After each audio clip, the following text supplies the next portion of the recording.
Anger really arises from a place of hurt. When looking at anger, behind anger is immense pain. And anger as a force is deeply contracting in the body. It's very energizing but contracting. When you have anger, anger has higher energy than fear. Anger has higher energy than pain. Anger has higher energy than depression. So on emotional energy, if you're talking about in your body, when you check, you will always have more energy when you are angry than if you are afraid. So beneath anger is pain, beneath anger is fear. So when we can be mindful and witness, create a space around, sort of identifying with the anger, we can watch the anger rising and peaking and slowly disappearing. We can see beneath. If we explore within that anger, from where did that anger arise, we will find hurt, we will find fear. Now those are the two things. When you can really explore your hurt, what is that story that you are carrying which creates this sense of hurt? What is that you're afraid of, which makes you angry of certain thing, which challenges you? You can start becoming more free from anger. If you don't acknowledge the fear or the pain or the hurt, the story that you carry which creates that pain or hurt or trigger, and you don't address where you're afraid, then that anger, certainly, sometimes the anger will arise from a certain state of attachment, then that anger will keep arising. And an awakened being, as you start coming to your awakening, what you experience now more is a sense of fierceness, not so much anger. You have to be in touch with your fierceness. That's why if you see the Buddha wisdom in the Vajrayana tradition is pictured with a sword, or Shiva pictured with a trident. There is a sense of fierceness in the yogi. And that fierceness is not rage, is not anger. That fierceness is this sense of deep certainty and commitment, this sense of surety that no matter what, I will return to this sense of equanimity. That no matter what the challenge is on the level of thought, on the level of mind, on the level of circumstance, that you can have that immense capacity in you to transcend. Anger arises when there is a sense of this fear in there that I will not be able to transcend, you see.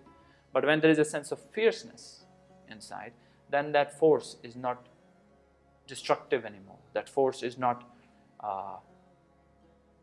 traumatic anymore. You see, otherwise that anger will turn inward, it will become depression. It will be anger towards oneself or anger towards the other. Ultimately, it's a depressive and destructive force which destroys the whole psyche of human being. But we, as human beings, we cannot deny that there is a fire inside of us. That cannot be denied. No matter who you are, there will always be a sense of fire. And as we get in touch with that fire, it starts showing up as fierceness. And as we develop more and more space in us, a state of equanimity where we can let these denser emotional states arise. And without acting on them, without getting identified with them, we can let them pass. We start getting to a refined state of these emotional movements, you see. For anger, we start experiencing a sense of fierceness, a sense of certainty, which no matter what the circumstance, no matter what the trigger, it doesn't affect us anymore. It doesn't trigger us, it doesn't create any drama in us. So we can be more equanimous, a sense of certainty is there.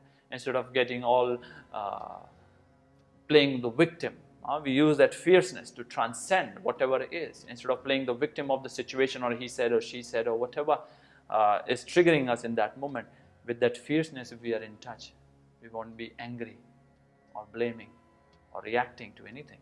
We will be transcending and taking ourselves to the place where we are not yet, expanding in our own consciousness. Because ultimately we begin to realize it is our responsibility how we feel. Nobody can make us angry, we choose it. And in that there is a deep power, in that there is a deep liberation, because the experiencer is the experience. If the experiencer is in a state of fierce certainty, then the experience is like that. It's not cause of anger anymore.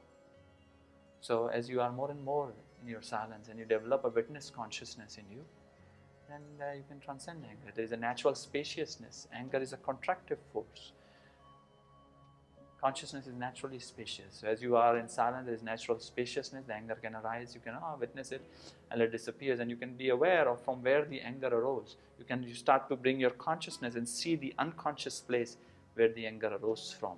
These unconscious stories that you might be carrying with yourself, the unconscious prejudices, the unconscious victim story, the unconscious fears. You all of a sudden, the anger can be a great gift then. And then the anger, after once you have maintained this sense of witness consciousness, then what you start experiencing a sense of fierceness in you, not so much